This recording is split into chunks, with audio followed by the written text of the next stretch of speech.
Welcome to Modern Anarchy, the podcast exploring sex, relationships, and liberation. I'm your host, Nicole.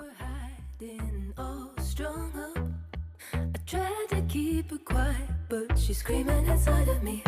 I tried to keep her hiding, oh, shut up.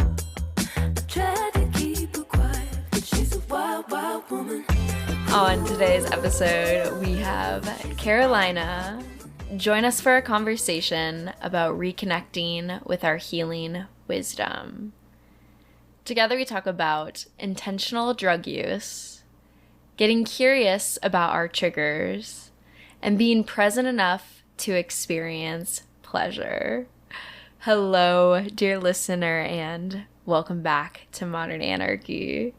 I am so delighted to have all of you pleasure activists from around the world tuning in for another episode each Wednesday. My name is Nicole. I am a sex and relationship psychotherapist with training in psychedelic integration therapy, and I am also the founder of the Pleasure Practice, supporting individuals in crafting expansive sex lives and intimate relationships. Dear listener, Happy New Year! Hello, 2025.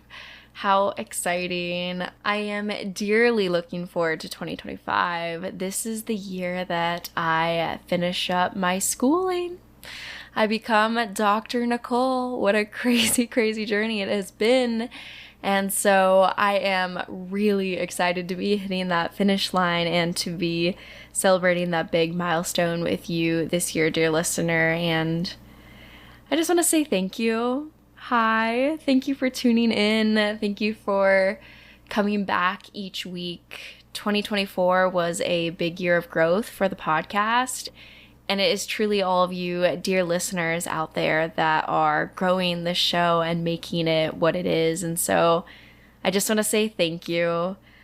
I really hope that 2025 is a year of magic and play and pleasure and shedding anything that no longer supports you, dear listener. That is my intention for this year, is embodiment and shedding, leaving behind any fear and doubt to step into the most powerful version of myself. And I hope that you are feeling your power, you're feeling your pleasure, because this year with the podcast, wow, we are definitely living into that wild, wild woman archetype for sure, right? That's the intro song to this podcast. And I get to shed being in school. I no longer have to worry about that come this upcoming summer. And it is so exciting to be able to share more of my authentic voice with you, dear listener, and to keep stepping deeper and deeper into my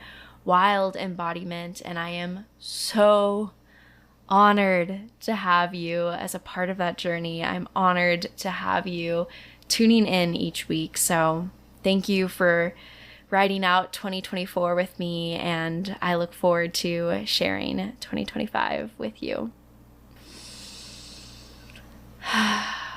All right, dear listener, if you are ready to liberate your pleasure, you can explore my offerings at modernanarchypodcast.com, linked in the show notes below. And I want to say the biggest thank you to all of my Patreon supporters. Hi to one of our newest members of the Patreon community, Milo.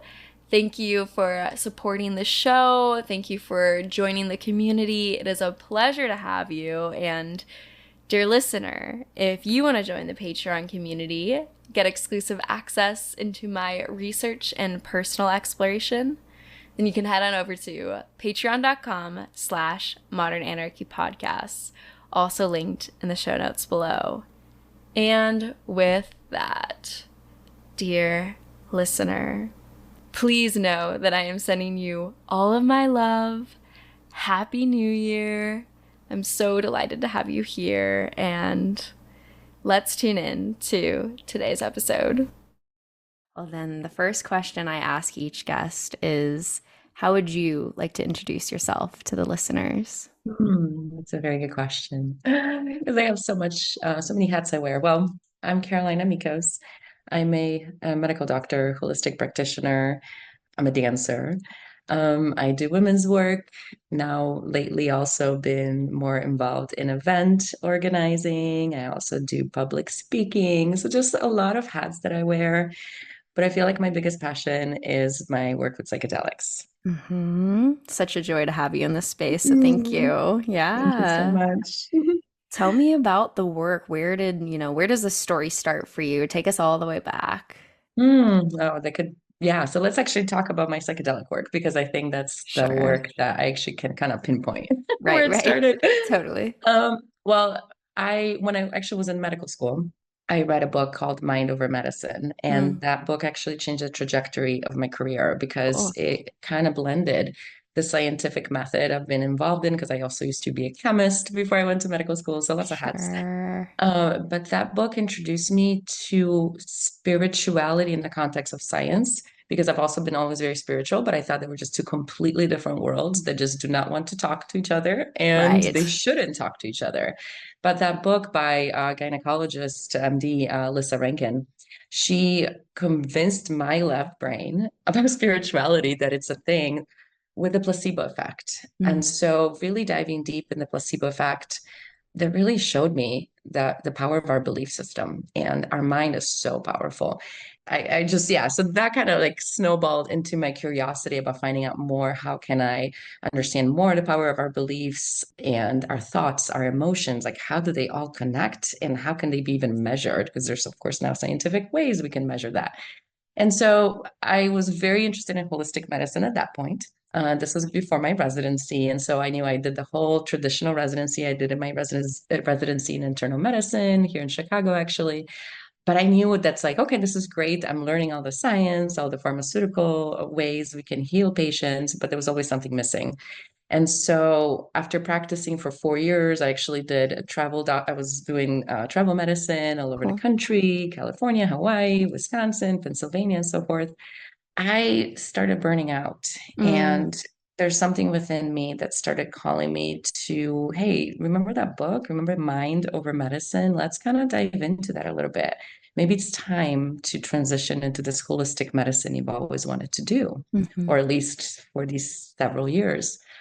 And so it was during COVID that, long story very short, I ended up going to Costa Rica, hmm having a very powerful experience with ayahuasca. And I came home just a changed person. It changed me, and not just on the healing aspect with my lifelong depression, but just meaning of life and understanding like, oh my goodness, this is my path. This is my holistic path. And so I started getting trained in holistic medicine, holistic methods, mind body medicine, energy medicine, epigenetics. What is Right. trauma? What is, so what is somatization? How does our body hold all the information? It's not just with drugs that we heal ourselves, because that's Right. really just more of a temporary solution, right? To kind of like get rid of the symptoms and, maybe achieve some sort of remission. But it doesn't get to the core. And so understanding that, oh my goodness, trauma is so deeply rooted within our bodies, within our energy fields. And yeah, I just started really getting trained in all sorts of modalities. Psychedelics, of course, were such a prominent topic in my mind at that time because hmm I had this very deep experience Yeah. on a personal level. And then it wasn't until really just a few weeks later, since I thought, I'm like, okay, ayahuasca helped me. I'm sure helps other people, which is great. We're in this woo-woo space with psychedelics.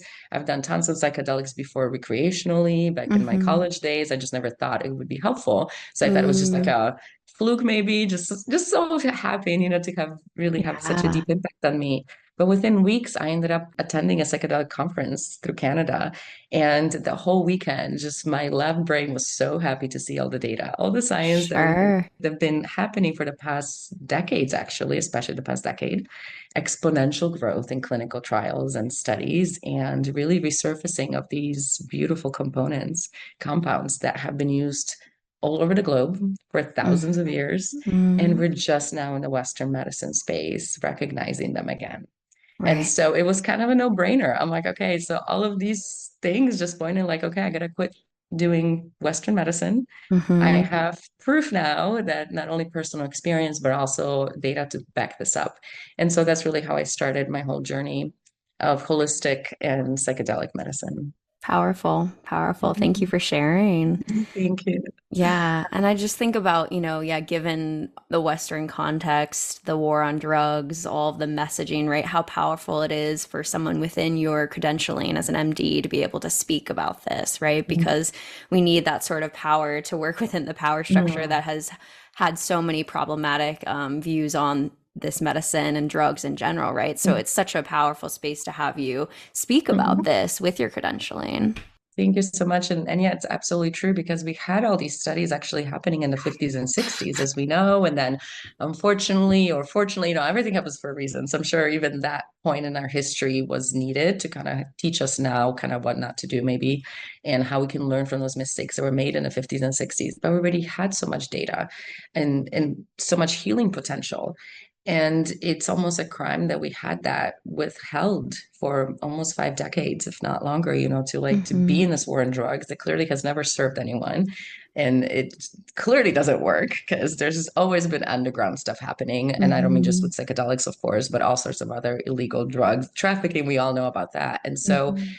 so it's time to look at a new paradigm. But how can we do better this time? What can we Yeah. learn from those mistakes in the past and not condemn, just because there's a Schedule 1 narcotic right now that, ayahuasca and DMT, psilocybin mushrooms are placed in the same exact category as heroin.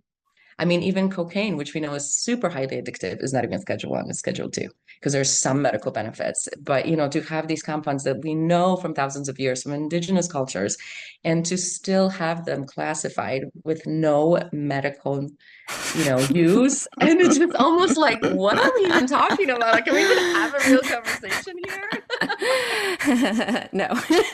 Exactly. So No. it's like mind-boggling. I know, which I appreciate the ways that that's waking people up to go, oh shit, maybe this system's fucked up. Yeah. Just to be like enough to rattle the cage of like, oh, maybe we shouldn't trust them. No, do not Yeah. trust them. Yeah, it's like you can just, gather your own information, make your own, conclusions, but let's not fully blindly trust everything. We have to really Hmm. trust ourselves, and that's what has been taken away from us too, I think. I mean, probably millennia, not even, centuries. It's just do not trust your heart, trust the outside. And Right. so these medicines are also reminding us, like, hey, maybe there is something, like there's an imbalance here. Like, I don't feel I can, I don't resonate with what's happening. And Hmm. does that mean I'm wrong? And that's actually, my belief is that's why we have this mental health crisis, because we have been taught to stop listening to the inner voice, to, that inner questioning of like, wait a minute, this doesn't feel right, but I'm being told that this is the right thing to do, so I must do it. And that's that discord, that imbalance that happens Hmm. between our essence and the outside world and where we are right now. And I think honestly we're like a very cool, awesome, pivotal place and Sure. history, on this Yeah. planet, because so many things are changing, and Hmm. people are waking up to realizing, like, yeah, wait a minute, like, sure, are these things for our best interest, or really are we really, what's the root cause of this? Is this all money? When we really look at that. Hmm. So we really have to question motives and just everything, really, and just start questioning that. Totally. Yeah. I appreciate coming back to that body somatic wisdom of feeling the disconnect there. And there's, as you were talking, I was immediately thinking of the Sunday scaries that people get, like, oh, I have to wake up and go to work on Monday, and that dread that they feel in their body. Yeah, that's saying something, right? I think about the ways back in the past when people literally died for us to have a 5-day work week, right? Like people died for us to have that. And now we're here sitting at this going, Seth, this still doesn't feel Yeah. right. But yet you Mhm. have to go, obviously, to live, right? So then just like that sort of expanded on multiple different ways, just the system doesn't like allow you to stay connected to your pleasure and what feels authentic to you in that way. And so, yeah, I appreciate training at Sauna Healing. They really talked about psychedelics as non-specific amplifiers that can really highlight the imbalances in your life, right? And so I think psychedelics have a powerful way of kind of like highlighting those when you turn up the volume. Absolutely. And I think that's actually what could be the scary part and Yeah. why Yeah. psychedelics are not for everyone. I just wanted to put that out there because if we're not ready to face the shit, we're just going to resist it, keep fighting and like kick and scream, and we're still not going to allow the psychedelics to do their work really, because ultimately it's still us. The psychedelics are Hmm. tools, they're medicines, Hmm. they're not this magic pill that heals everything, takes it all away. Yeah, it's a lot of inner work that we need to do even when we approach psychedelics, even whether for the first time or for the 100th time. We can't just, have these experiences and just go on our merry way without making any change that will sustain us, that will sustain what feels good to us. And like you mentioned, pleasure. Like pleasure is our God-given right on this Right. planet. And, even just all these false belief systems that we've grown up that, you need to suffer, you need to be a martyr, especially as a woman, you need Right. to give, give, give, and God forbid you receive because that makes you selfish. And just all of these things are just so not true and they're so imbalanced. And I think that's what it is. It's just all of this, it's all bubbling up. It's all coming to the surface now. And Hmm. are we willing to face the shit? Are we willing to face our shadow? And it's not even just being about like good or evil, but the shadow, so to speak, or just these dark parts are really just parts that we rejected within ourselves. Hmm.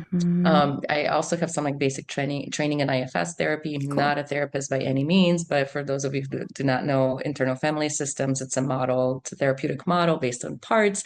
And so when we start looking at all of our parts within us, they're all valid. And even the dark ones, the crunchy ones, the ones that we really want to reject, and those are kind of like the dark parts that we just pretend they're not there. We just want to shove under the rug. But once we embrace everything, especially those parts, we actually transmute them, and they're actually sometimes, not sometimes, I feel like they're there to be actually the greatest teachers. Once we Hmm. transmute them, it's the alchemy. We alchemize those parts to actually embody more pleasure and embody more joy. Right. Yeah. And I definitely think about how pleasure specifically has so many cultural narratives right around that that make it difficult for people to really embody that. And particularly I think this is where I start to push on the IFS framework, where it's like, Mhm. what about like the internalized homophobia part? Like no one Mm, wants to claim that, right? Or the yeah. internalized racism part, like all these different Mhm. pieces that are the system and how they get internalized in these Yeah. voices. And so I Mhm. think that, yeah, I mean, there's a lot of powerful work to do with confronting the parts of ourselves that we have shut off because of society, and then the societal Mhm. problematic parts too, right? And Yeah. being able to kind of really examine those when you're in that altered state of consciousness where you've kind of turned off the default mode network, you're having all these other connections, to unpack and re-look at this, situation, turning the jewel from different sides and seeing it, Yes. right? I Mhm. mean, there's a lot of benefit in that sort of new perspective when you're in a community that is holding you there to kind of like foster Yes. those conversations afterwards, right? Yeah, absolutely. Yeah. And I love that you said community because community is so important for healing, not just with psychedelics, but just in any context. We're communal Mhm. creatures. Biologically speaking, we need to be in packs. We travel as packs, right? Like Right, always. And so community is very important for the support part. Whether we journey with anything really doesn't have to be a psychedelic journey about any rites of passage that we also unfortunately have been so disconnected in Western right, society. And yeah, just really inviting all those parts, allowing ourselves to face them, like you even mentioned, like those parts that we don't want to, like homophobia, racist parts, like right, where did they come from? There's a chance they have a story to tell. right. We're not inherently bad. There's a reason we were conditioned for specific ways. Maybe something happened to us. Having the courage to face those parts. It's like, why are they here? Do I actually Mhm. truly believe in them, or is this fear-based? Because Mhm. as we know, a lot of these, homophobia, fear, right? Right. All of these things are based on fear. And so once we understand our fear a little bit better, once we're able to lean into this fear, it has messages for us. It can teach us Totally. so much. Yeah, I like to think about like sitting at a dinner table, and maybe you're like the one sitting at the front of the table, and you're watching all of the parts kind of sit at the Oh table my God, there. yeah. You're like, okay, I'm gonna let you guys speak. You can talk to that one. But at the end of the day, I'm the one sitting at the table saying, I'm going to decide how I move forward with this. I heard all of Mhm. you speak, right? And so I think that's where I like the sort of parts framework as a sort of like mindfulness distancing, right? We can have these thoughts, we can have these different perspectives or parts, but at the end of the day, you're the person who's sitting at the table getting to like hear all of that, reflect, and then move forward from your value systems, right? I think that's a lot of what I see in my work with my clients is like we can have all these thoughts, all of these parts here, and then people say, "Oh, like I had that thought, I feel so bad, that's not in congruence with my value system." And it's like your value system is being exemplified through the actions of how you respond to these thoughts, Mhm. how you move forward, right? Yeah. Like we all have those thoughts that is not within our control. It's how you act moving forward from that space. Absolutely. Yeah, I love that response is so different than react Yeah. because so often, so we're in the stress response, we're constantly on the go in society. Right. We know, we have social media, we have notifications, we have emails, we have work, we have life, we have children, blah, blah, the list goes on. Totally. And we're constantly in the stress response, which means our brain constantly keeps releasing cortisol. And when we are in that space, we're also are not breathing. We're not breathing properly. And we're just constantly the same response from the stress response is actually the same one as fear and all Yeah. of these kind of fearful emotions. And so once we're flooded with that, we react because we don't know how to respond. And so the difference is once we give space, maybe with like a conscious deep breath, once we Right. just kind of allow ourselves to like, wait a minute, okay, I'm in this fight or flight response, fight or flight, or even freeze. A lot of us get the freeze response from Right. trauma. And when we're in that space, we don't know how to respond. And while we take that deep breath, while we remember to take the deep breath during this space, we actually send signals to our brain that it's safe to Mm-hmm. be here, that it's safe to kind of slow down. And the parasympathetic nervous system actually kicks in with the out breath. So the longer Right. the out breath, that the longer this moment of break, right? Just giving Right. our brain and our whole, all the cells in our body a break to be like, wait a minute, okay, I don't need to react. How can I respond now? And so it gives us that space to really be more present and to make a Mm-hmm. different choice. And that's actually what triggers really do for us, because I believe triggers, we all get triggered by something. Right. And triggers are kind of like a reminder, like, hey, okay, you're ready to transmute this, but how are you going to respond now? Are you going to react Mm-hmm. based on how you always been reacting to this trigger? Or are you going to give yourself that space of maybe like, wait, let me just pause. Let me pause in this busy life. And how can I Yeah. respond differently? Totally. And again, I really appreciate coming from the body space. That's so much of why you're here, right? Oh man, it's just my whole training in psychotherapy and not a single class on the body. And I just, oh, because damn, we really messed up there. But like, which is why I like to talk about it in this podcast space, right? Because you have that moment, you get activated. How can we come back to the body first before even continuing to run in the cognitive mind, right? Mhm. It's like, oh, like there's so much benefit to like feeling and being Mhm. present with that feeling, which typically means it will like amplify a little bit more as you tune into it, right? That's the, Yeah. and then it Mhm. comes back down as you give it Yeah. that space and then to use the breath to be able to calm the brain. I mean, kills me that I Mhm. never got any of that training in my school, but that's why I talk about it here, right? That's why I talk about it on the podcast. Eh? Absolutely. Yeah. Same here. Got zero training in medical school. The only thing I learned about bodies are the body parts and what cells and muscles and brain cells, and then what drugs, respond to what receptors. And that's, yeah, that like after a while, it gets kind of boring. It's kind of like, that's Totally. it. That's all we are. We're just this machine with like just this chemical factory. And no, like there's so much more. Of course, there's chemistry, of course, brain chemistry, but we're the ones that actually can. The only thing we have control, by the way, is nothing outside, just what's happening in our body. Right. So we do actually have control over our breath. Hmm. And that is how we change the brain chemistry. Because of course, the Right. chemistry will continue, but we don't have to be slaves to it. We can actually be the masters of our own Hmm. blood chemistry and body chemistry. Hmm. And speaking about drugs, talk to me about coffee. Talk to me about Mhm. caffeine. How does that impact this? I'm curious, doctor. Oh, this is such a good question because I have a very interesting relationship with caffeine. Yeah. I actually was not a caffeine drinker until I went to med school. And it was almost kind of like this societal belief because I like coffee, like, I'd get a frappuccino here and there, and then I Sure. have an espresso once in a while. Yeah. But when I went to med school, there was something in my brain that's like, hey, you're going to be studying a million hours a day. You need Get coffee, the even though books. exactly. So I got myself addicted to coffee since then. But I actually have been so it's been a while that I've been drinking coffee Sure. every day, but there are Yeah. times where I really want to, abstain from coffee. And I do recognize the actual physical addiction because even if I Yeah. miss one day, I'd get a withdrawal migraine because I've been suffering from Right. migraine. So it's not even a headache. It's like a legit, like incapacitating migraine. Totally. But then when I was actually in India a few months ago, we were told this is like a fiend-free journey. And Ooh, so I'm like, you know what? Instead of fiending for coffee every day, I'm just going to once again wean myself off. And I did great, just the first nice. migraine, of course. Yeah, deep. Yeah, Yeah. But then I realized I'm like, I just actually love the taste. totally.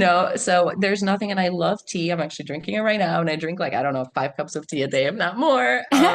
But I always have my morning coffee. It's for the taste. It brings me pleasure. Mhm. And does it really keep me awake? I don't know. I drink one small, like tiny espresso every For morning. sure. And, with my little kind of mud water version of like of mushrooms, of like turmeric and spices. I have my Nice. own routine, my meditation to it. So it's Yeah. more of a for me personally, I love it. Yeah. And I try just not to overdo it. And yet, caffeine, just another drug, right? Like, yes, we get physically addicted to it. If we use it mindfully, just like anything, it can be beneficial. If Hmm. we abuse it, if we drink our, double whatever lattes like 5 times a day from Starbucks, which are Right. super strong, like, that's different when Hmm. we cannot function. And so really, I think as with any drug, honestly, just having a healthy balance. Right. That's really all it Absolutely. is. And intention. And Right. intention is so important too, which is something that, we talk about in the psychedelic world, you have to have an intention. But how about, for instance, cannabis? Cannabis is a medicine, and now it's Hmm. legal in Illinois for some time now. And do you have an intention? Is this your medicine? Is this for relaxation? Is this for fun? Like having an intention to everything really just goes such a long way.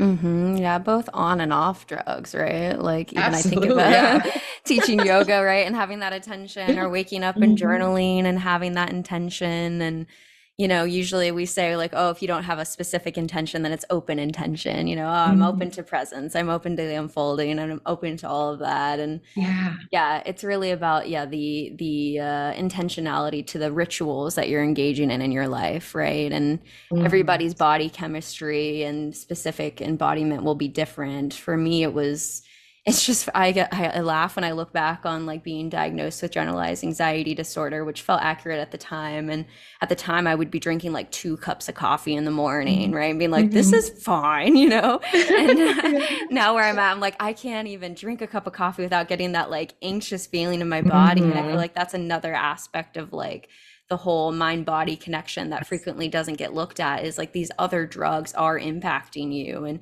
depending on how sensitive you are, like it Right. might be a whole part of what the hell is going on with your mind as well. And for me, Mhm. it's so wild that I could like use cannabis repeatedly Mhm. and wake up the next day and feel great and not engage in it. But if I drink a cup of coffee next morning, my brain is like, where's that coffee?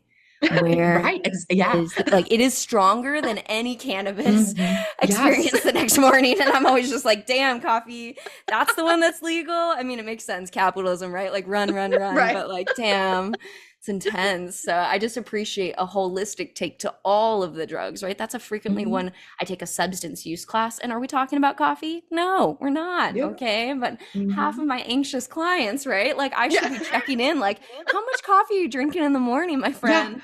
Yeah.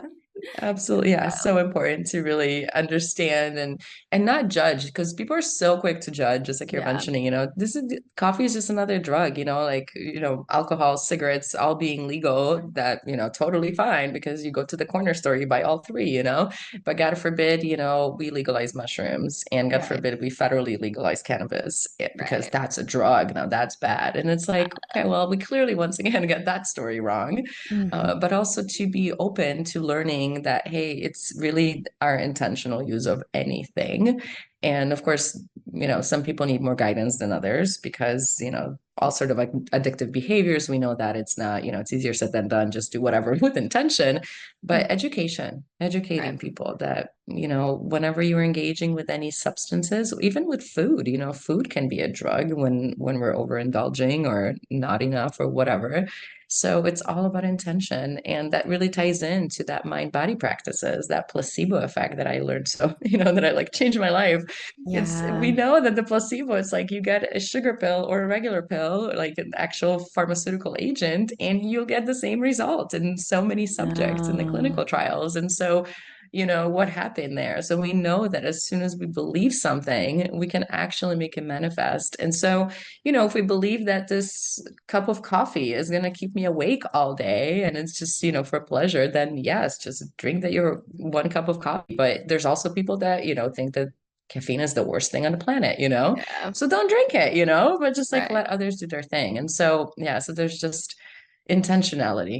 I know I keep saying that over and over. I think that's just so important because Mm-hmm. we forget how powerful we are as human Totally. beings. We're creators and we create with our thoughts, with our emotions, I with our beliefs know. constantly, and we create our external reality by what's happening in our internal reality. I know. The placebo effect really is wild when you think about it. Yeah. Just, whoa, we have a lot to learn, right, about how that Yeah. impacts our lives. And yeah, I think about intentionality with drug use, and then I also think about like the community, right? Because Mhm. we're all relational creatures, and when your relationships are not satisfying, right? Here's a relationship to a substance of any kind, right? That can be Mhm. consistent, that can make me feel good, right? And so that being a Mhm. space where people go to, and then again, when I think about like the research of Rat Park, I think about the cage then too, like the systems that we're under, right? And how that is a part of this question too. Like all the right education, all the right, community work. But if we're still in a like messed up system, we're still Mhm. going to have chaotic use to substances because the cage Mhm. is so problematic, right? And so yeah, I mean, we're starting here now, but I think about future generations of restructuring the whole system and the whole Yes. cage, right? But of Yeah. course, given where we're at in our lifetimes right now, we're just trying to get psilocybin legal, like One thing we're at a just time, trying, yeah.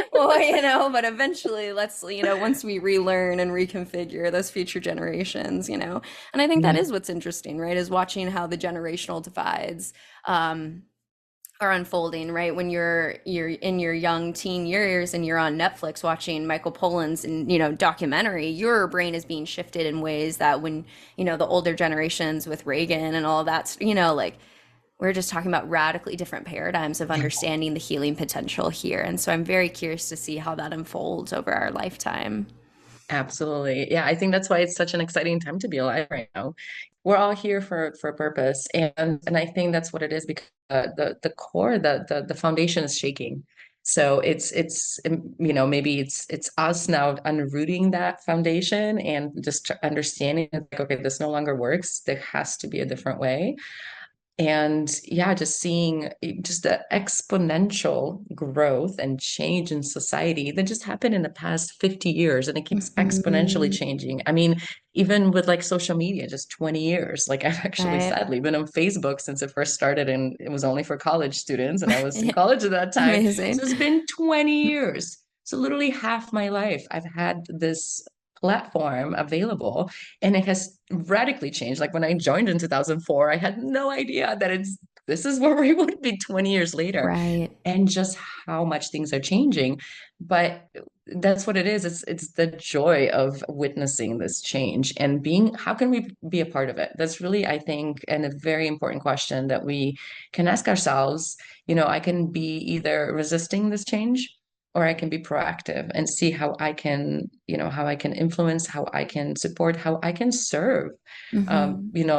my human family, the planet. Like, what can I do to impact these societal norms that are no longer valid and they're crumbling and creating a new earth, really? Totally. Yeah.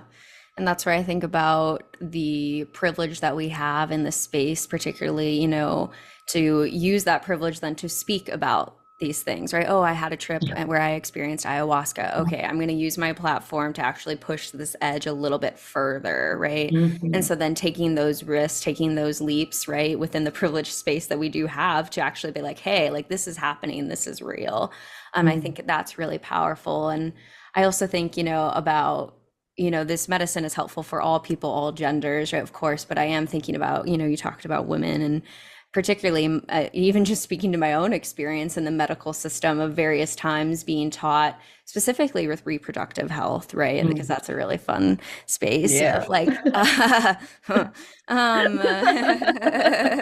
man, I've had a handful of different IUDs in my body, and I remember Mhm. just like telling the doctor like it feels wrong, it feels like something's off, like it's painful, and Mhm. then being like, no, that's normal, it's normal, Mhm. it's normal. Yeah. Years later, getting a scan and realizing, or getting a scan of some sort, I don't even, getting a scan and realizing that like it had perforated into my uterus, like stuff like Wow. that, where you're just like, you can hear horror stories of women Mhm. across the board, right, who are not listened to by medical professionals and Mhm. are specifically told in their bodies to not listen to the wisdom of what's coming up for them. And then it gets even worse when you're a woman of color, right, et cetera, and like literal Mhm. deaths that occur because the medical Right. field does not listen to women. And so I do think about the power of these medicines to reconnect all people, but of course, particularly women, to reconnect with their bodies as well.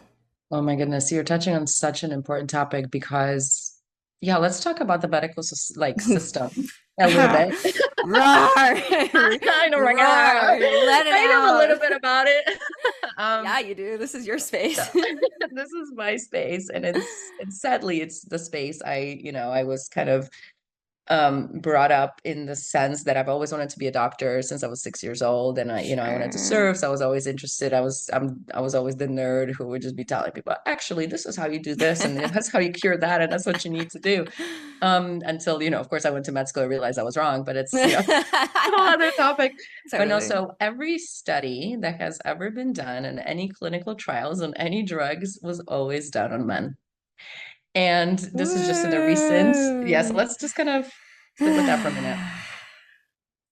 Drugs for blood pressure, things that, do we need to care how women react? It doesn't matter. Let's just study it in men, or like not even, you know, factor in that women might have a completely different hormonal blueprint and, reaction to everything. So it's a very, I mean, we all know we live in a patriarchal society, but we don't even understand how deep that goes because Mhm. even, I mean, even up until maybe recently, if unless that's still true, that most even gynecologists were men. I mean, how can we possibly, you know, be heard and understood when we're going to our doctor, our gynecologist, and tell them about, some symptoms such as what you had. And they'll be like, no, no, you're fine. It's like, do you have a uterus? Like, I'm Right. sorry. Like, yeah, you studied it, but that does not, really, like, until you have one, I'm sorry. Like, I feel like you can have only a little bit of a say, but not make it universal. And Mhm. so when we understand that how women have been marginalized, not being studied, of course, even women of color, even worse, Right. unfortunately. So then we can once again stop and think and start questioning things like, wait a minute, is this actually good for me?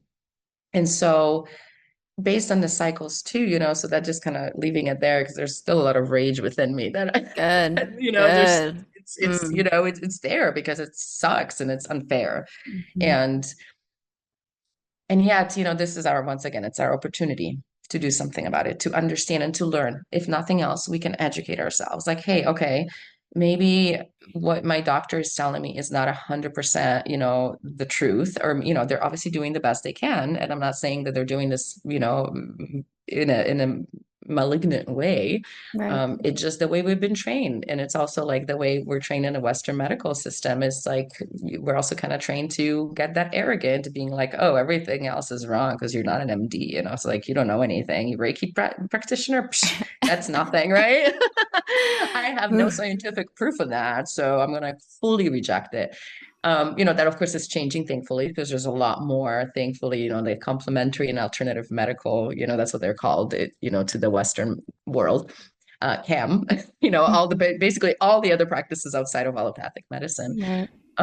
But returning back to our cycles, attuning even to our cycles as a blessing, as a power of nature, rather than as an inconvenience, like we have always been taught, like I'm sure, from our first periods back in the day, it's like, oh, I got my period. My God, this hurts. Or like, oh, what can I do? This is such an inconvenience. Like, and we will be shaming ourselves, we're like, we're on our period. We can't go swimming with our friends, right? So Mm-hmm. like, so it's always been this negative connotation that our body must be doing something wrong.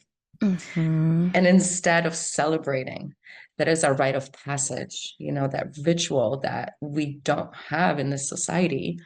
And it's such a lost opportunity for us to really connect deeper to ourselves and to understand ourselves and to trust ourselves, trust our bodies, that our bodies have this infinite, innate intelligence to that it knows what it's doing every month.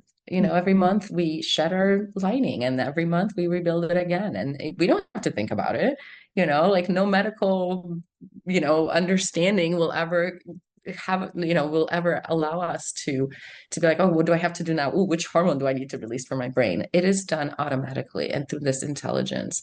And so honoring that, I think it's so important especially where we are right now. Mm-hmm. Yeah, because everything's said with like a whisper. It's like, oh, you're on your period? Oh, oh, Right. oh. Can you very secretly hand me that tampon Yeah, under like, the table because I need to go to the bathroom, right? Like, oh, right. oh, hide it, hide it, Like, hide it, you're hide like, it, hide it. yeah, it's so silly. Yeah, when we think about it, it's like I'm ashamed of a completely normal body function. And that Yeah. causes also so much trauma because it's all embodied. And it's also like, I mean, you obviously know this even more than I do, like all that, like the pleasure gets blunted because we are afraid of experiencing pleasure even on our period, let's say, like Yeah. being perceived as dirty by our partners or, whatever it is. It's just, bleh. Oh So much man. shame into the space. Totally. I love some period sex. That's great. Oh my, Throw a towel down, right? have a blast, right? Free Who lube. cares that it's Woo. messy? It's so Yeah. empowering. Oh my goodness, I agree. Especially if I am having cramps too, to have like an orgasmic release through Mm. that. I mean, that's really like its own free Oh my medicine right there. Yes, yes, absolutely. Yeah, it's all contractions. And why Hmm. not embody those, having those juicy contractions and they will soothe the ones that even, and honestly, even the painful ones, like the cramps, I Hmm. actually love them. I know I'm like super weird, but because I was like, oh, I feel you, womb. You are here. And thankfully, I only get cramps on my first day. Sure, same. Thankfully, that's why I can say that. Yeah. But I enter into a ceremony. It's Right. my day. It's my moon ceremony. And so those when those Hmm. cramps appear, I'm like, oh yeah, here you are, I'm bleeding and let me feel that pain because that's also leaning into that pain, right? We're not rejecting because this doesn't, the whole embracing all the light and dark, it's not just emotional, but it's also the physical pain that our body, whispers to us like, hey, there's a reason there's pain. Is it normal to have painful periods? Not necessarily, but what is normal? That is my normal. And so whenever it happens, I just embrace it. I end up like not working that whole day, just being in ceremony, Hmm. and I really just celebrate myself. And Hmm. so yeah, so it's once again, it's that intentionality. Right. What do we intend with this information that the body's giving us? Yeah. And I think about the community of all of it, right? When we think back to like, yeah, even advertisement, like being afraid to talk about these things. I know people who have gotten their content blocked, like their free Yeah. bleed content that's Oh been my blocked goodness. on Instagram. And you're like, Like what? like what? I don't even know. I'm not even gonna try and understand. But it's Yeah. perpetuating the further things, right? But so we Mhm. can't even get out into community in these more like public virtual spaces to talk about this. So I think there's a lot of power in being able to talk about it, right? In a platform of like, oh yeah, I have period sex. It's great. I have this, right? And so hopefully when we have these conversations, it starts to change someone's perspective who maybe was like, oh, Mhm. that's dirty and gross, to like, no, Mhm. that is sacred and empowering Yeah, that you have this absolutely. ritual, right? And so when I look to other people who are talking about like free bleeding through their white skirts as like a sacred Mhm. ritual, I'm like, whoa, okay. Yeah. I gotta change my paradigm because that's much more liberated than I'm feeling right now. I All wouldn't do right. that yet. I don't know yet. Yeah. Oh, I love that. I haven't heard those. I mean, maybe I have, but maybe I'm just not there yet I That's what I said. I was myself. like, I I'm don't like, oh, know. yeah. And I love that. Yeah, I love that we're talking about periods because there's so much we can harness from them. And even from the scientific perspective, because of course I started doing research when I got more into Mhm. this understanding and empowering myself back to my body. Yeah. Period blood is actually extremely healing, and the indigenous cultures in Australia, the Aborigines, actually, this is a direct quote from somebody that was there with the indigenous people, that basically they use like period blood somehow. I don't know how they conserve whatever, but to heal like broken bones, even, and like Mm. to heal wounds. And then I was like, okay, like I'm all into the spiritual stuff and I love this kind of stuff, but I also like, of course, to do a little bit of research and, is Sure. there actually any scientific, research into Yeah. this or any backup? And I actually found that period blood, which was never taught to me in medical school, or I never, I guess, had interest, actually has stem cells, Right.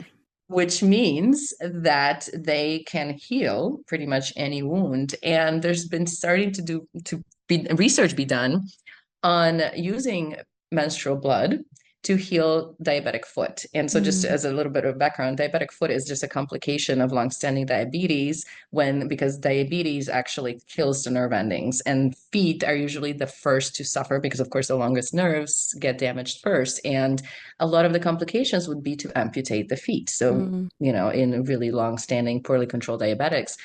But now they're studying how to use menstrual blood to heal Cool. diabetic foot so it can regenerate those nerve endings. And my mind was literally blown. Like when I read that Sure. study, like it's a legit paper published. And I'm like, Wow. whoa, we are so powerful. Like literally our Totally. womb, not only we obviously create life in our womb, no big Right. deal. Right. Right. Everybody came from a Casual. womb, Yeah. but just kind of ignore that because, we live in a patriarchal world where we're, not very useful. Right. Of course. I know, right? Nah. But just to actually see that people are really looking into this, that every month we can literally heal so much.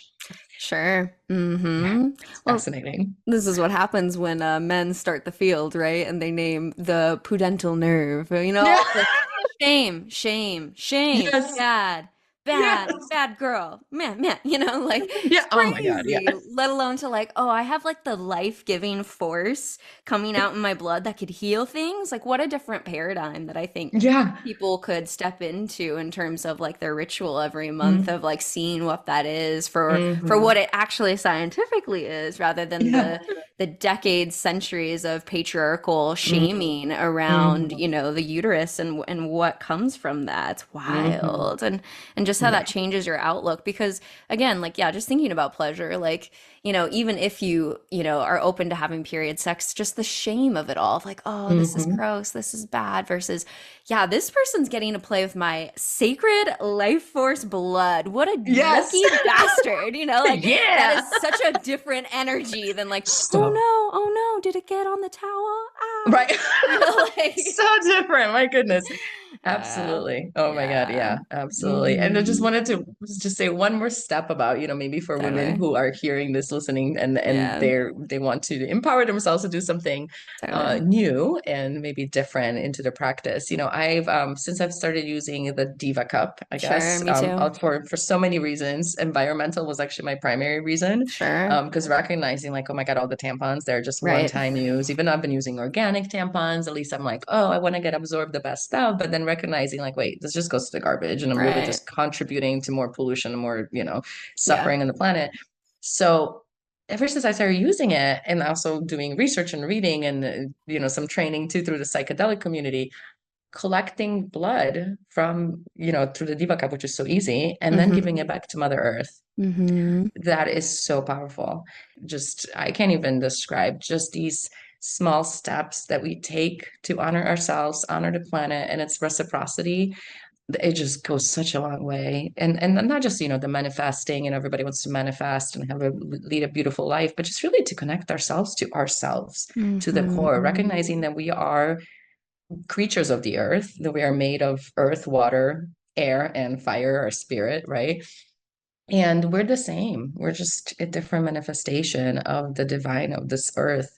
And returning back and like connecting back this way, Yeah. we really just reconnect back to our hearts and really feel what's Mm-hmm. important for us. Mm-hmm. Yeah. It took years for me to even like be able to be embodied enough to kind of notice when my period is coming, when I'm not tracking it, to be able to, oh, I'm Mm-hmm. feeling the shifts in my body and my energy levels. I think it's about to happen, right? But to even get into such deeper embodiment where I could like notice the changes as I ovulate or these other things, Yeah. like I have not slowed down enough in my body Mm-hmm. to kind of be that present. And so it's a continual process for me, but I think that so many of us, again, because of the systems we started out with, like how often do we have to really like be present with the body and feel that and notice that over the like lunar 28-day cycle, Mm-hmm. right? Like that is a process in and of itself to be that embodied to Mhm. notice. Oh yeah. Oh, it's definitely like I'm still trying to figure myself out, you know. It's not like it's like, oh, I got it all figured out, but it's like, I've only been doing this for a few years and it's a Right. process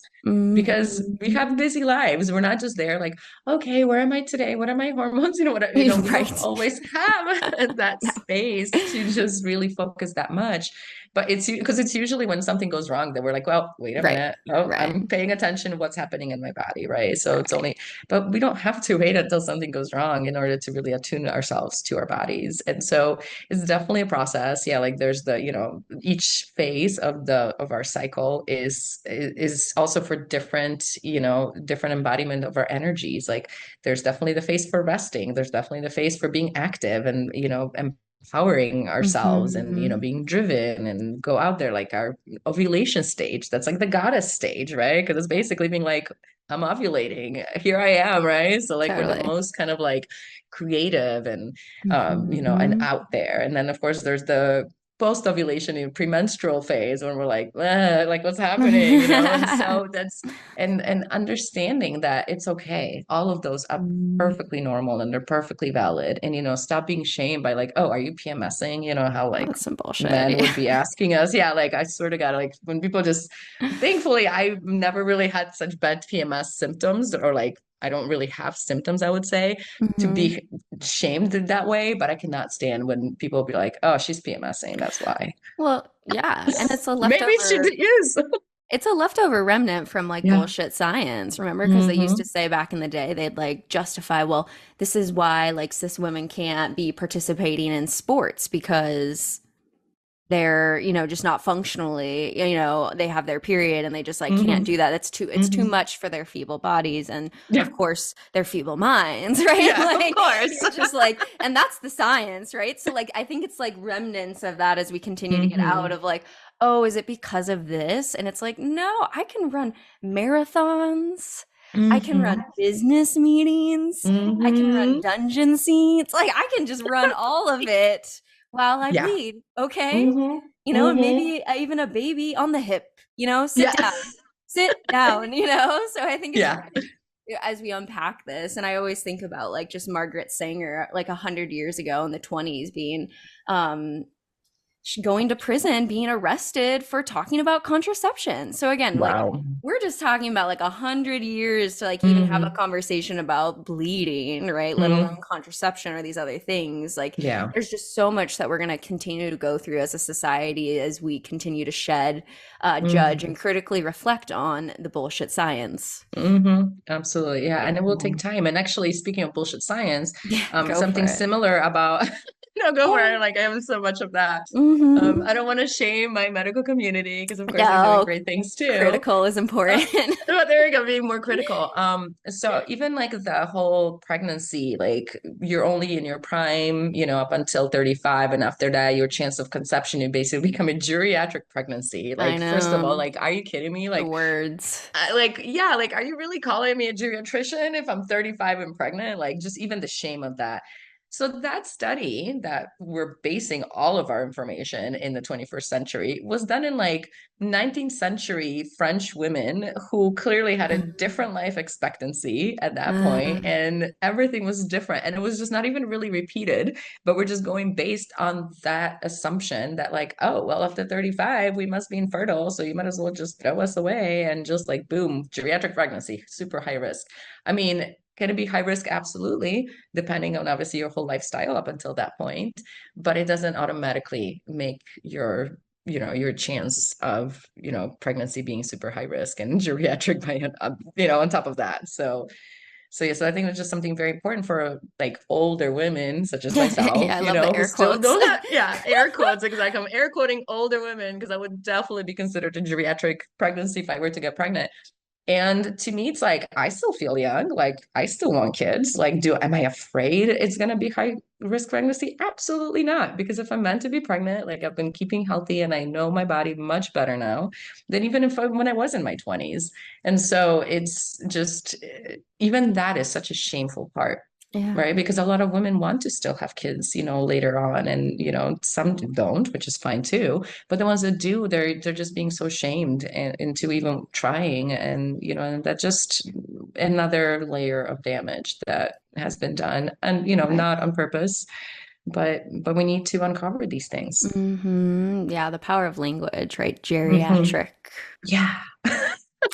All of that, right? And then Yeah. there's just so much, yeah, like you said, shame or blame, and particularly even capitalization, right? Like, oh, you're 33, freeze your eggs. Hey, Yeah. hey, hey. Yeah. Here's some process that you can pay thousands of dollars for to freeze them just in case, you know? So there's like a whole market on top of that too, of capitalizing on that and the fear around that, right? And so just, being in tune with your own body and your own process, I think, I mean, that's some of the benefit of finding holistic practitioners who do more of that research, then go into the deeper ways of working with the body rather than the like traditional mainstream science that isn't Hmm. always, really fact checked, unfortunately, Hmm. and that just being the reality that it is.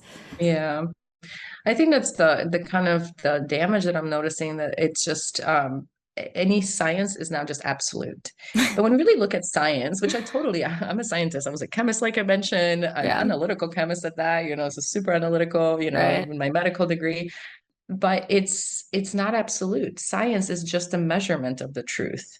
So it's kind of like you take a ruler and maybe you have the wrong ruler, like it's not absolute. And science evolves for a reason. If we even look back just in the past century, doctors used to prescribe smoking for asthma. I Right. mean, we forgot that kind of thing. And so, like, let's kind of really rethink. It's like, hey, just because a doctor's telling you to do something doesn't mean they're Totally. like, they may have some truth and they want to Right. share what they know, but they may not be right, and or Totally. even accurate by any means. So really just to kind of look at science, like, yes, I wouldn't say with a grain of salt, because science is It's important. important. Right. It's very important, but also understanding like, okay, so this study showed me this, but there's also something called observer's bias. And Right. so the all the clinical trials, scientific studies are also, studied by people who are interested in the topic, right? So of Right. course, if I want to study, let's say, psychedelics, I'm going to have a bias towards psychedelics.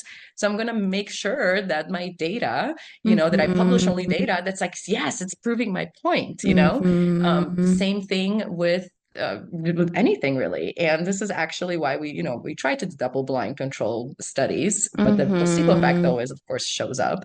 And that's teaching us like, hey, okay, people believe different things. And Totally. so, yeah, the way I look at science now, especially after all my scientific or psychedelic journeys, it's kind of like you have an iceberg and science is just the tip of it. And the actual truth is the entire iceberg underneath it.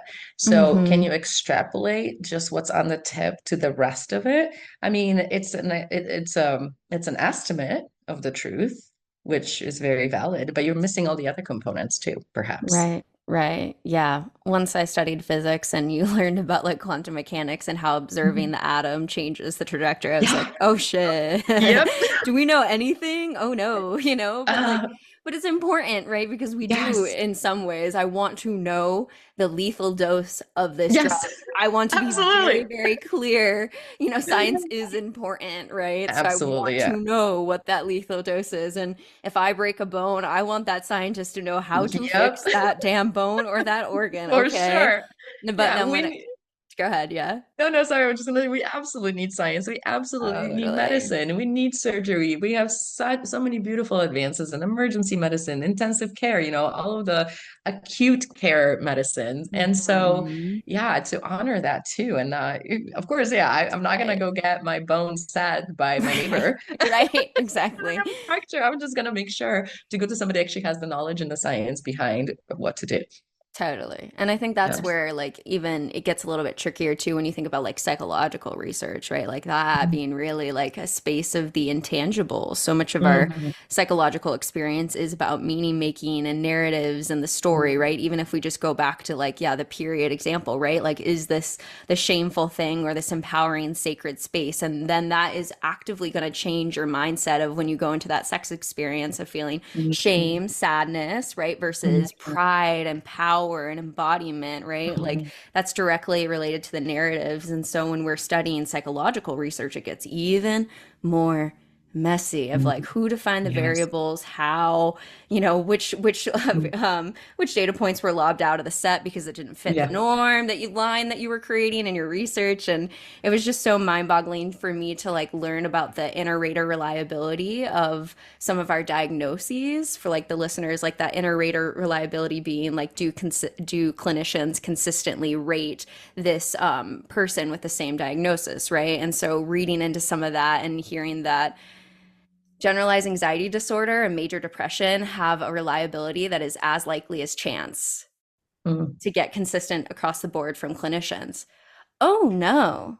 What does that mean when all of your research on like depression and anxiety is based on a variable that is as likely as chance to be consistent? I just like, yeah, you're already laughing. I was like, Yeah. oh no, the house is crumbling. Like, what do we do? What do we do? Yep. You know, like the pain and suffering is very, very real, right? But like, Yes. damn, some of this research, y'all, I Mhm. just, you know, I don't know, man. Again, I want to know which drug is going to kill me at what dose, but some of the psychological research, I'm like, Yes. I don't know. You know, anything is possible to be proven through research. Oh my Uh, goodness. yeah, Yes, psychological research is probably the most difficult thing to do and to prove. And honestly, I honor everybody that does it. Definitely not for me because of all the variables, and not I would for need to me have some either. answers. Yeah. Nope, I'm good. I'm good with a conversation research space. This is There you great. No. Yeah, and I think even the diagnostic, like the diagnosis itself, Yeah. once we diagnose a patient, we put them in a box. Yep. We label them, and then they start believing, and of course, rightfully so, because the doctor gave a diagnosis, so it's like to kind of have answers. But unfortunately, what the human ego does, it really grasps onto that diagnosis so tightly sometimes that it just identifies with it, and then nothing else will shake it off because it has, especially with a long-standing diagnosis. So let's say, treatment-resistant depression. Once we've been diagnosed with that, and then of course everything has failed, then we become even more like desperate and tightly gripping to the diagnosis because we know it's my depression, it's my whatever. And so understanding that it's like, yes, there is depression within me, but I am not that depression. And Hmm. so I think there's just so much I don't want to use the word damage, but it could be Yes. damaging when there's all Yes. these diagnoses, that people come to us, Yes. yeah. Sorry, I want to say, yes, I think it is damaging. I think there's a lot of benefit in feeling seen, understood, having language, community, a reason for support, right? But like Mhm. these boxes, like you're saying, do become so engulfing and entrapping and in a reinforcing narrative of, Mhm. oh, I have depression. This is why I can't get out. I'm here. I have Mhm. depression. Forgetting Yeah. that these are boxes that were created from a field that's only 100 years old, right? Yes. Like, let's Mhm. look back beyond the last 100 years. Like, so to get really locked into this label, again, I see the benefit of like getting access to systems, you know, support under these systems, but I wish we could get access without having to have that label because I do think that it Mhm. is a reinforcing pattern. And I just dream of getting to a space where we could have a much more nuanced conversation about what's going on with each individual person. Okay, Mhm. this is what's going on in their somatic like space of their body and how they're Mhm. feeling. This is what's going on in their relational patterns now and the past. This is what's going on with the systemic bullshit that they're facing and their unique combination of identities that are facing that in the world, right? Mhm. This is the narrative that they're making of their life and the pieces of how they're conceptualizing all of this, right? Yes. This is the spiritual component, right? This is the Mhm. God they speak to or don't believe in and how that fits into the narrative. Like, I want all of that rather than, oh, depression. And I do think that it's Mhm. really scary when you look into like specifically the racial components of this, of like children of color getting specifically oppositional defiant disorder at higher rates Hmm. than white children. And then the way that that then perpetuates this diagnosis that moves in their chart throughout the field of, oh, Yeah. that's a kid with problems. Okay. We Yes. treat that Hmm. differently rather than systemic racial trauma, right? And all these other pieces. And so, Hmm. yeah, I mean, there's a lot of benefit to finding certain labels that give us community and understanding and validation because the pain Hmm. is real. Our suffering is so, so real.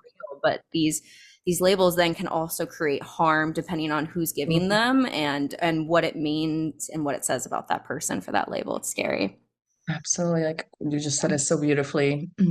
You know, this just brings me back to my hospital working days, Mm. where Oh no. oh no, I know, Oh because my like God. just even like the conversations that I have with my patients that I would admit, because I was an internist, so meaning like in working in a hospital setting called hospitalist, you know, so it's I'm not going to go into details about that, but basically I would admit everybody that needed to be taken care of in a hospital, and then Mm. you know be their primary doctor and then discharge them. But because I'm not a psychiatrist, whenever I would see any psychiatric diagnoses and medications, I would just need to ask, but I usually just left them untouched because I'm like, whatever Sure. your psychiatrist wants you to do with this, continue. I kid you not. I would say more often than not, I'm just going to pull it a number out, but like 80, 90% of the times, the patients had no idea they had that diagnosis on the chart. Whoa. The patients had no idea why they were taking benzos or Yes. antidepressants or SSRIs or any other antidepressants.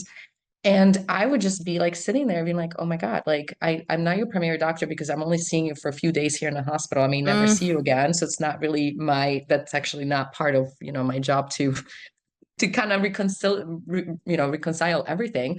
But can you imagine that? Like people just take, you know, benzos like candy, SSRIs. They have no idea that they're labeled with anxiety, depression, you know, CD, all sorts of things. And I'm talking to them, they have just zero idea. Right. Cocktails of And multiple and drugs. cocktails. Yeah. Yeah. So many drugs that even some that seem counter intuitive when you put the two together and you're just like, Hmm. what doctor? And I think Hmm. this is part of sometimes the brokenness of the medical system, right? You hand it out to so many different people that no one sits down and looks at it holistically of, wow, hey, these two meds are counteracting each, you know, like again, Yeah. this is not even my area of Yeah. anything, right? My job is to educate, and I can invite the client to say, hey, think about this, but like speak to your provider on this because I see these Yeah. things, but I Yeah. can't stop or change anything. And there's so much there that so many people just really have no idea why they're on certain drugs. And there's Hmm. such a power dynamic too, because I definitely went on an SSRI in the past, and this was before I was even in the field of psychology or any of this work. And so when a psychiatrist sat me down and said, hey, you should take this, I said, cool, okay. Like you just don't even think about it. You just think, oh, they're Hmm. trying to help me. This is what they have. I'll do that, right? And then getting into the field of psychology and learning that like there's research, which again is complicated, but there is Hmm. research that shows that mindfulness is as effective as SSRIs for like moderate, you know, depression, right? And so all these different things, or even just that SSRIs weren't effective for mild depression, right? Like all these Hmm. different pieces where you're like, wow, there are so many alternative ways to work with this system, but it's so complex when all of us are tired and don't want to take the time to meditate because it's so much harder than just like here's a Hmm. drug, everything's fixed, goodbye, you know. But then you get this long problem of so many people having different cocktails of medicines and really being unsure and then afraid to go off because it's been your Yes. support there. Who am I? Hmm. And that's another question for birth control, right? Like, who am I when I get off a hormonal birth control, right? Hmm. Like, all these different things that it can be so hard to really navigate. That was probably the reason I actually left practicing Mm, Western medicine.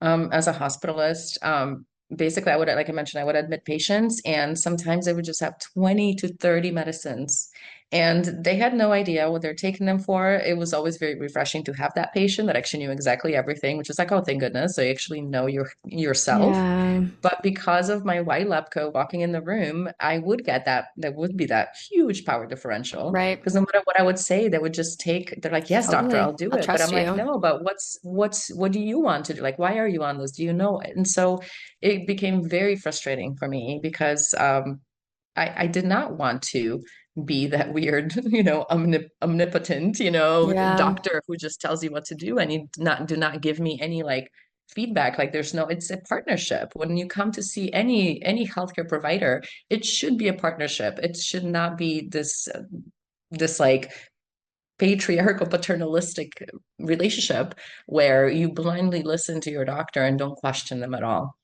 Listen to your Mhm. intuition, make sure your doctor is a partner, not, not like a dictator. Right.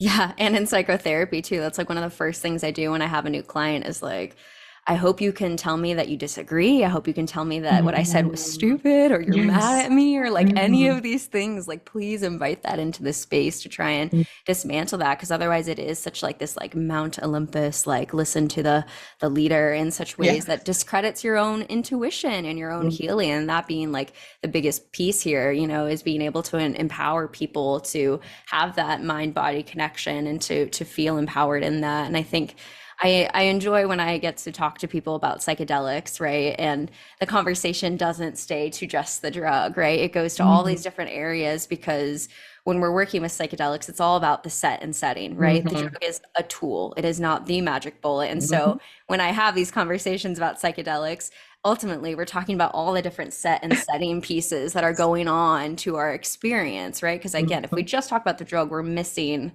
that it's not a magic bullet. It's not going to fix Mhm. the world, people, right? So, like, when we're having this, it is that larger discussion. And I think something that I've been thinking about as we're talking about, and I know I've talked about this a lot on the podcast, but just feels important to continue to express given the ways that we are working to create a paradigm where psychedelics are, not, are legal to work with, both hopefully recreationally and through therapeutic work. But through the establishment of starting with that through therapeutic work, it creates the space where, oh, psychedelics are for healing, psychedelics are for the cognitive work. And there is so much healing and all the different types of play that you can do Mhm. with it.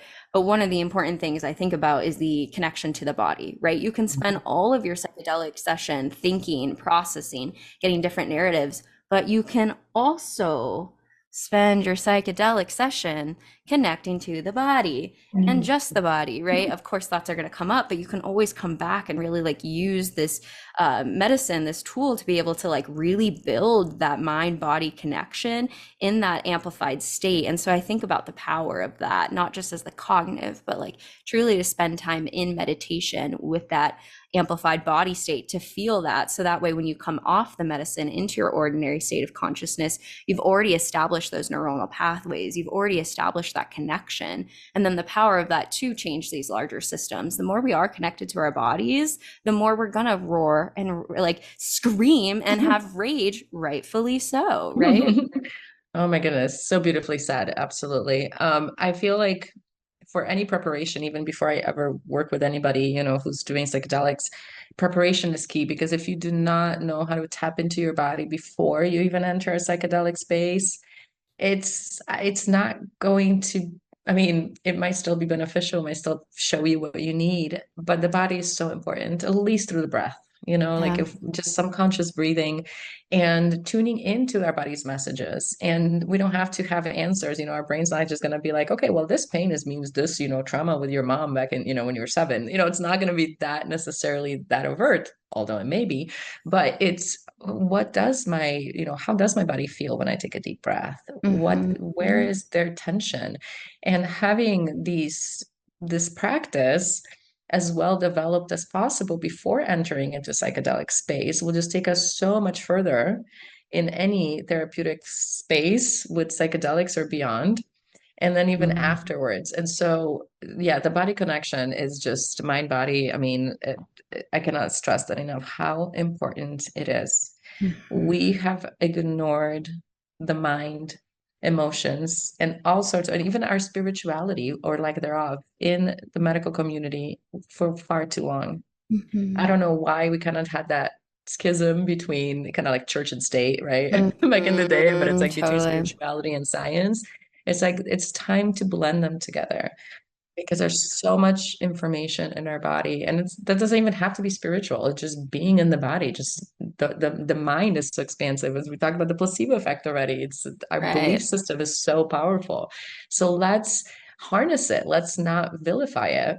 if we Mhm. harness it and we're like, hey, let's actually use this to our advantage. So what can I do with this to heal better, to heal more, to heal deeper, Right. and to be a better human afterwards as well?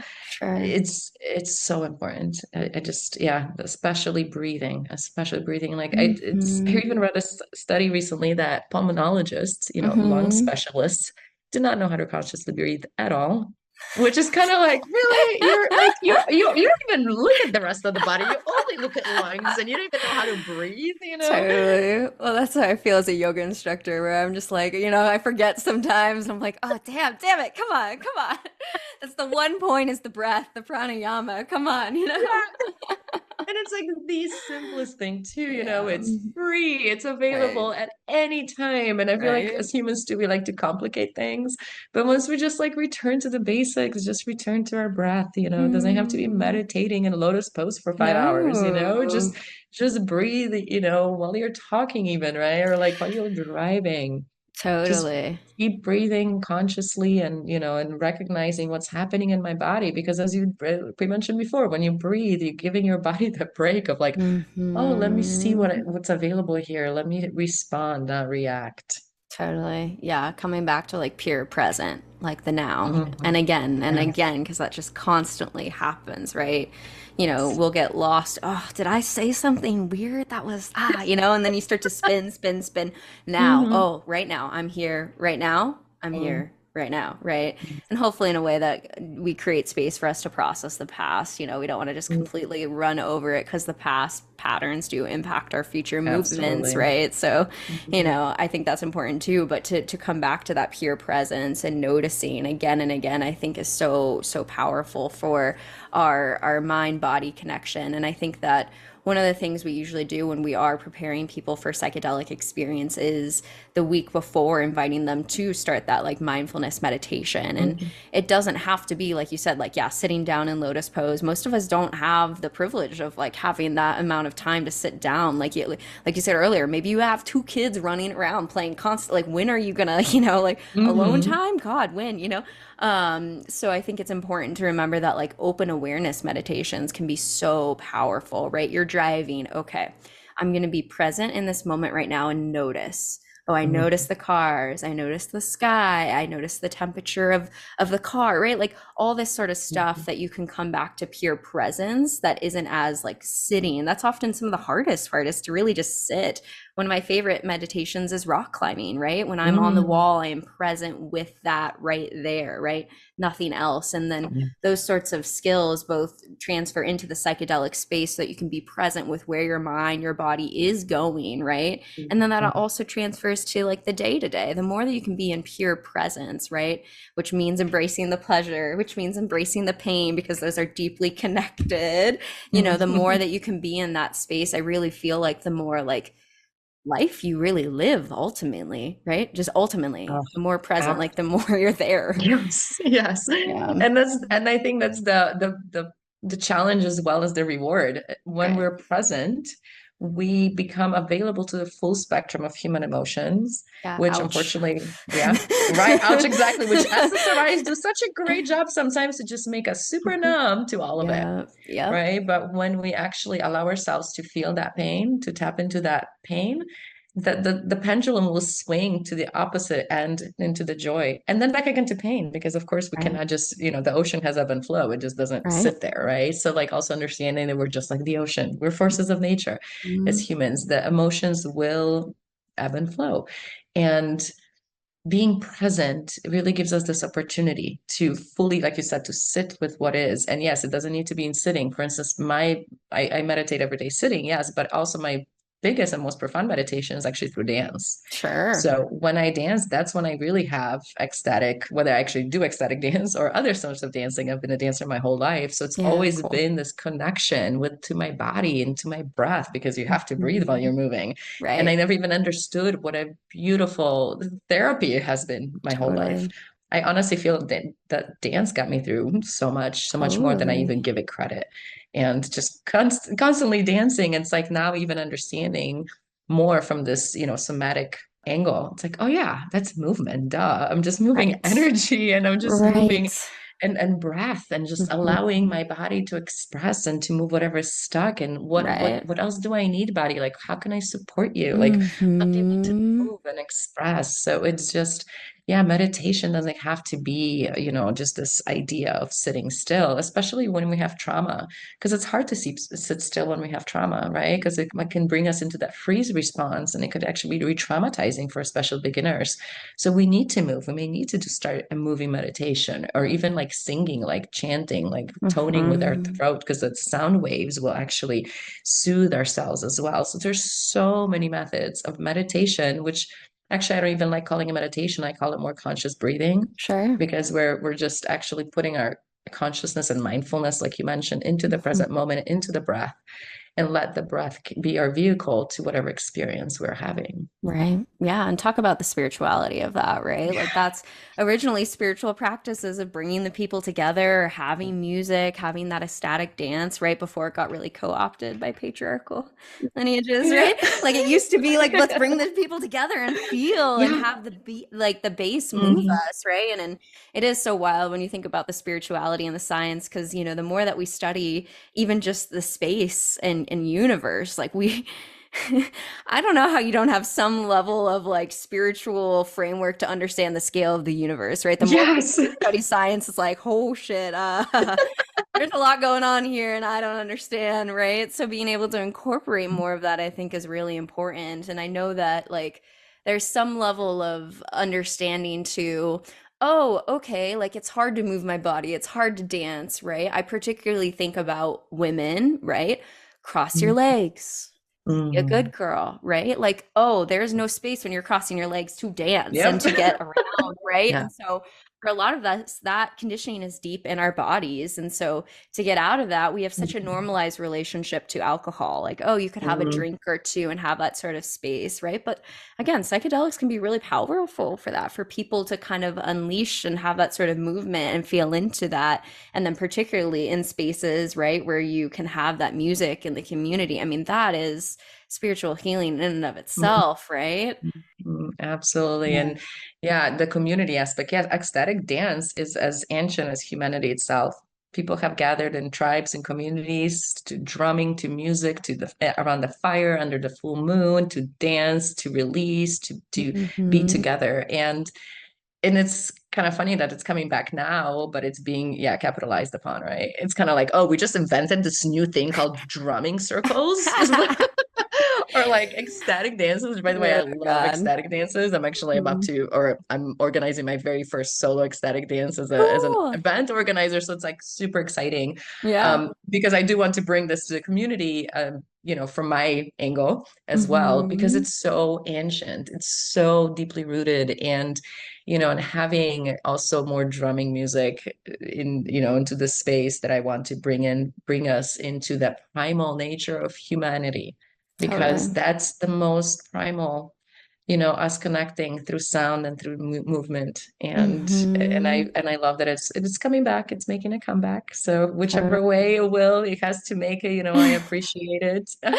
Yeah, absolutely. And then even, upping the ante, like just in terms of like erotic play and sexual play too, and the Mhm, rituals around that, specifically within like the sex positives communities mhm, of being in consensual spaces, to be very mhm, clear, but consensual spaces where you can have other people be a part of that ritual and the energetic creation of that, right? There's long lineages of different spiritual traditions that did that sort of stuff that, again, under mhm, patriarchal society, we've really been displaced from. And so it's really beautiful just to see the different ways that people are connecting to their body, connecting to their pleasure, and connecting to community, right? In so mhm. many different areas of their lives. And yeah, I'm very excited to see the future generations that kind of build off of the runway we're creating here for them. Oh, absolutely. Me too. Yeah. And like how you mentioned the sexuality, like, I mean, that's a life Mhm. force energy. So also Right. needing to recontextualize what sex means. And like, can we talk about sex, And it's like, Right. we need to understand, like, people have been having sex for generations, because otherwise we wouldn't be here. Right. And so how can we bring also intentionality to sex and to the eros, to that creative Mhm. energy? And so the sacred sexuality, I feel like it's also now starting to flourish, and to, um, also to understand how much shame is so deeply in our DNA. Like it's just been Totally. shamed for generations, for thousands of years, especially in women. And so bringing that to the table as well, to be like, hey, you know, Mhm. we are all sexual creatures. If you're not, that's totally cool. That's your choice, but it should be your choice. It shouldn't just be coming out of some past, you know, like somebody Mhm. told you not to because you're being a bad girl, you know? And so Mhm. there's so much flourishing undergoing, and there's still Right. so much to do, but it's so exciting, and it's just Mhm. so great to be part of this conversation and just to this Totally. of this movement, Yeah. and to be here and witnessing it all, and you know, being able to Mhm. hopefully participate in it in whatever Yeah. capacity we can. Yes, absolutely. And you definitely did that today by joining me and all of the listeners to have this vulnerable conversation about so many of these pieces. So I really appreciate that. Thank you. Thank you so much. That's been Yeah. amazing. Such a pleasure and such an honor to be on the Modern Anarchy Woo! podcast. Hell yeah. So good. So good. Yeah. Well, I'll take that deep breath with you as we come towards the end. So I always like to ask each guest just to tune into their body and tune into their soul and see if there's anything else that they want to say to the listeners. Otherwise, I have a closing question for us that I Mhm. can guide us towards. Mhm. I feel pretty complete. We touched onto Good. so many beautiful topics today. Great. Love to hear that. Well, then the closing question that I ask every guest is, what is one thing that you wish other people knew was more normal? Mm. Mm-hmm. Oh, I think sexuality. We're Oof, gonna end it on powerful. that Yeah, because it's so normal to be expressing, to be feeling, to be in our pleasure, to be joyous, and through that sexual life force energy totally. needs to be normalized. Oh yeah, we'd have a very different life if we could all Mhm. like feel more of that erotic force, right? And I know that I guess I just hope in a world of getting more flexibility with these boxes too. Like, what does it mean to have sex versus like, oh wow, this is erotic, sensual embodiment Mhm. play, right? Like just more expansiveness with what that can mean for people. Because like even within the asexual community, so many of the asexual community members like enjoy playing in kink, right? There's so much to play with Mhm. embodiment and ecstasy. And even in my work with clients from the asexual community, how that can evolve and change and Mhm. shift over time, right? I just hope that we can all get to a space of not seeing it in such rigid boxes of what it means to engage in this, but rather like that erotic, sensual life force energy, which you experience when you eat a good meal, my Yes. friends. Like slow down to, and this is myself included advice, Sam and Nicole, slow down to eat that donut, that's in front of you rather than just Yes. like munch, munch, munch, munch, munch, right? Like it's all erotic embodiment when we really Yes. slow down to be sensual, right? And so I think that the more that we can do that, the more that there'll be space to play erotically in so many different containers. And I do believe in a better world when we're in that embodied state. Absolutely. Absolutely. Yes. Totally. Yes. And we're going towards that space. So yay. And if you can't cry, I don't know what kind of orgasms you're having. I'll just say that too, right? You got to be able to release in all the areas, okay, my Yes. friends? Yes. So, yeah. Well, it was such Thank a joy to have you. Yeah. Thank you for joining us today. thank you so much. Such a Mhm. pleasure. Thank you so Yeah. much. I want to hold some space too for you to plug where people can find you, want to connect with you and your work. Where should they go to connect with you? Yeah, so they could find me on my website, plantmedhealth.com, or I'm also on social and Instagram, not too much. I'm not a big, huge fan of social media, but I do have actually two Instagram accounts, go figure. They're both business accounts. One is at Karolina Mikos MD, and the other one is at Plant Med Health. So Great. follow me, contact me. I would love that. Thank you so much. Yes. Thank you for joining us. It's been a pleasure. Likewise. If you enjoyed today's episode, then leave us a 5-star review wherever you listen to your podcast. And head on over to modernanarchypodcast.com to get resources and learn more about all the things we talked about on today's episode. I want to thank you for tuning in, and I will see you all next week.